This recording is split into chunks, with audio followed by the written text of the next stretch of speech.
نظم روٹیاں میں نذیر اکبر آبادی نے اس نظم میں اس حقیقت حال کو بیان کیا ہے کہ دنیا میں جتنے مزے ہیں وہ ان لوگوں کے لیے ہیں جن کے پیٹ بھرے ہیں۔ ہنسی کھیل کود تمام رنگوں کے تماشے روٹیوں کی ہی بدولت ہیں۔ جس گھر میں ہانڈی چکی چولہا اور تنور ہیں وہیں نور برستا ہے۔ روٹی کی قدر پوچھنی ہو تو کسی بھوکے سے پوچھیے، اس کو سوتے جاگتے ہر وقت روٹیاں ہی نظر آتی ہیں، ہر گول چیز کو روٹی ہی سمجھتا ہے۔ لوگ روٹی کے حصول کے لیے 100 طرح کے روپ بھرتے ہیں، ناچتے ہیں، گاتے ہیں، پھرتے ہیں تو روٹیوں کے لیے، جھوٹ بولتے ہیں تو روٹیوں کے لیے۔ زندگی کی ہر لہر، نیکی بدی، دشمنی اور شرافت اور نجات روٹیوں ہی کی تفعیل ہے۔ نظم کے پہلے بند میں نذیر اکبر آبادی روٹیوں کی صفت بیان کرتے ہوئے کہتے ہیں کہ جس کا پیٹ روٹیوں سے بھرا ہو تو روٹیاں مارے خوشی کے اس کے پیٹ میں پھولا نہیں سماتی اور اس صورت میں باہر نکل پڑتی ہیں۔ شاعر کہتا ہے کہ دنیا کے جتنے مزے ہیں وہ سب روٹیوں ہی کی تفعیل ہیں۔ نذیر اکبر آبادی کا مشاہدہ بڑا گہرا ہے۔ وہ معاشرے کو ہر زاویہ نگاہ سے دیکھتے ہیں۔ ان کا کہنا ہے کہ جس کسی کا پیٹ روٹیوں سے ناک تک بھرا ہو اور اسے انواع اقسام کے مرغن کھانے دستیاب ہیں تو پھر وہ ایک جگہ آرام سے نہیں بیٹھتا بلکہ اچھل کود پر آتا ہے۔ کبھی ایک کوٹھے سے دوسرے کوٹھے پر اچھل گیا، کبھی کوئی دیوار پھاند گیا۔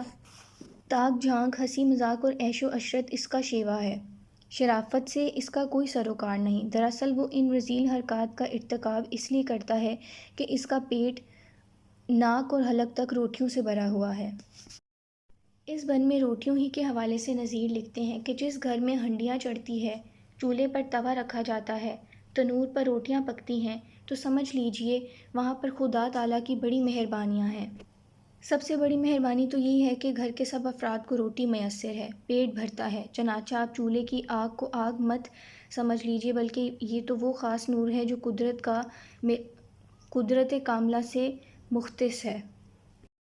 اس بند میں نذیر کا کہنا ہے کہ جس مقام پر توے، تنور اور چکی چولہے کے الفاظ لوگوں کی زبانوں پر چڑھے ہوتے ہیں وہاں روٹیاں پکتی ہیں، پکوان تلے جاتے ہیں، تنور گرم ہوتے ہیں، کھانے پینے کی اشیاء تیار ہو رہی ہوتی ہیں، رونق لگی ہوئی ہوتی ہے۔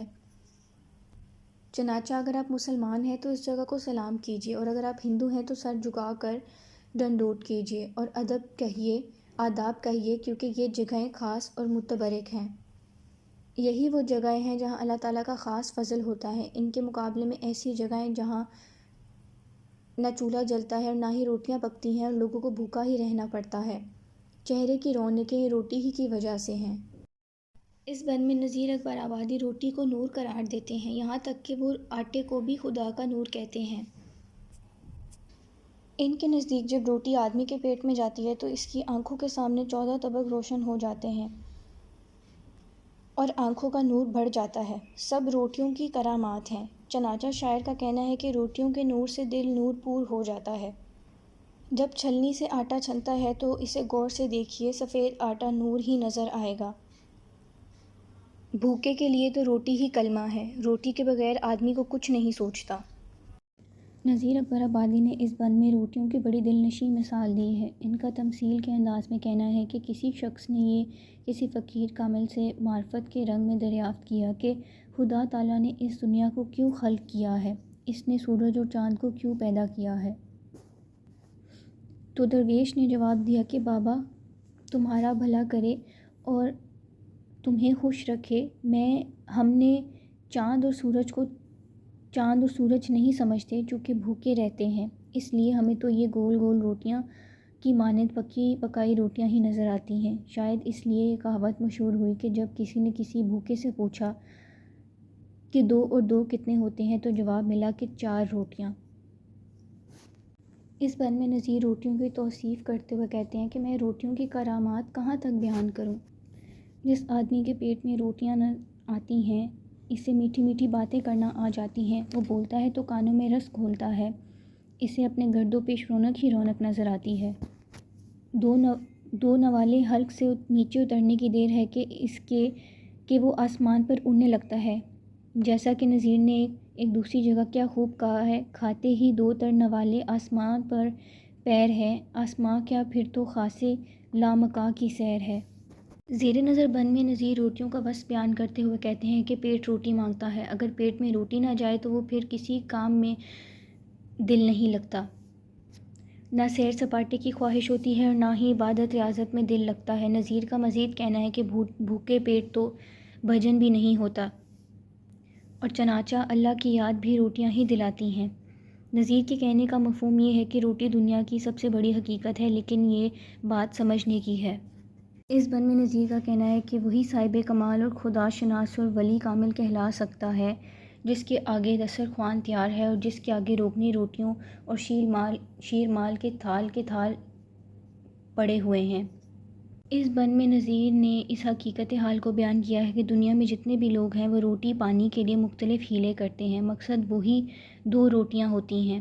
کوئی سرخ لباس پہنتا ہے تو کوئی کسی کے لمبے لمبے بال رکھتا ہے اور اپنی عجیب وضاقطہ بنائی ہوئی ہے، کسی نے سر پر رومال باندھ رکھا ہے اور کسی نے سج دھج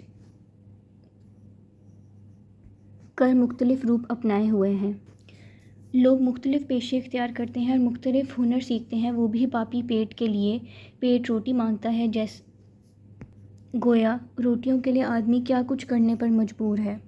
اس بند میں نظیر نے مختلف مثالوں کے ذریعے یہ سمجھایا ہے کہ آدمی روٹی کے لیے کیا کیا نہیں کرتا ہے۔ کہیں تو پیدل فوج کے سپاہی ہیں جو پریڈ دکھا رہے ہیں، اور کہیں گھڑ سوار دستے ہیں جو گھوڑوں کو نچاتے اور کرتب دکھاتے ہیں۔ غور سے دیکھا جائے تو یہ سب روٹیوں کے لیے مختلف روپ اختیار کیے گئے ہیں۔ ان میں نظیر کہتے ہیں کہ یہ جو رنڈیاں ناچنے گانے کے دوران اپنے ہاتھوں آنکھوں کے اشاروں کنایوں سے گیت کے مضمون کا نقشہ کھینچتی ہیں، یہ دراصل روٹی کے طلب کرنے کے بہانے ہیں۔ یہ چہل پہل، بناؤ سنگار، چمک دمک در حقیقت روٹیوں کے لیے ہی ہیں۔ در حقیقت پیٹ کی آگ بجھانے کے لیے انسان کو کیا کچھ کرنا پڑتا ہے۔ اس بند میں نظیر کا کہنا ہے کہ یہ جو شریفوں نے اپنی ذاتیں چھپائی ہیں اور ادنا لوگوں نے اعلیٰ ہونے کا لیبل لگایا ہے اور اپنی شانیں بڑھا رکھی ہیں، تو دراصل وہ ہر آن روٹی کمانے کی فکر میں رہتے ہیں۔ لوگ ان سے فیض یاب ہوتے ہیں اور ان کے ذریعے روٹیاں حاصل کرتے ہیں اور اپنے پیٹ کی آگ بجھاتے ہیں۔ زیر نظر بند میں نظیر کا کہنا ہے کہ بھٹیاروں کو کسی زمانے میں ادنا ذات میں شمار کرتے تھے، مگر اب بھٹیارے جاہ و حشم کے مالک ہیں، اس لیے کہ وہ روٹیاں پکاتے ہیں۔ اگر انسان کو روٹی نہ ملے تو وہ کس کام کا؟ ہر شخص بھٹیاروں کے ہاتھ اور منہ کی طرف دیکھتا ہے اور چنانچہ اب بھٹیاری رانی کہلاتی ہے اور معاشرے پر راج کرتی ہے، کیونکہ اب وہ کسی بھٹیارے کی جورو نہیں بلکہ محتر کی بیگم ہے۔ اب ذات پات کا تفاوت کرنے والوں میں بھٹیارن اونچی ذات کی مالکہ تصور کی جاتی ہے۔ اس بند میں نظیر نے صوفیانہ لہجے میں ایک بڑی گہری بات کہی ہے۔ ان کا کہنا ہے کہ دنیا میں کوئی کسی کا دشمن ہے اور نہ ہی دوست۔ بد مزاجی، چڑچڑا پن، جھگڑا بھی بے معنی باتیں ہیں۔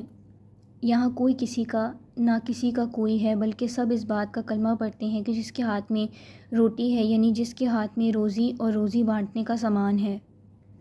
دنیا میں سب لوگ اپنے پیٹ کے لیے کاروبار کرتے ہیں اور سب دوستیاں دشمنیاں روٹی کے لیے ہیں۔